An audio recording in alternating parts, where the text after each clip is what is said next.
Nakiisa ang pamahalaang panlalawigan ng Isabela sa isinagawang first quarter nationwide simultaneous earthquake drill kahapon, ika-12 ng Marso bilang bahagi ng paghahanda sa posibleng malalakas na lindol. Sa isinagawang drill, agad na isinagawa ng mga empleyado at kliyente ng Kapitolyo ang duck cover and hold procedure kung saan yumuko sila, nagtago sa ilalim ng matitibay na mesa at kumapit hanggang matapos ang isinagawang 1 minutong simulated shaking na hudyat ng sirena. Matapos ang senyales ng pagtigil ng pagyanig, isinagawa rin ang maayos na paglikas mula sa mga gusali patungo sa mga itinakdang evacuation area. Kasama rin sa mga isinagawang senaryo ang pag-activate ng Incident Command Post, search and rescue operation sa mga gumuho umanong istruktura, pagsusuri sa kalagayan ng mga gusali at pagsasagawa ng simulated medical response para sa mga nasugatan. Layunin ng aktibidad na pagtibayin ang kahandaan, kaalaman at disiplina ng bawat Pilipino sa tamang pagtugon bago, habang at pagkatapos ng lindol.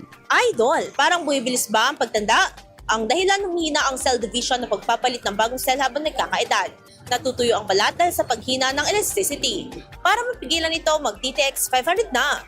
May antioxidants at vitamins, polyphenols at flavonoids na pumipigil sa collagen regulation. Sikreto sa pagiging young looking mo para maging healthy, mag-DTX 500 palagi.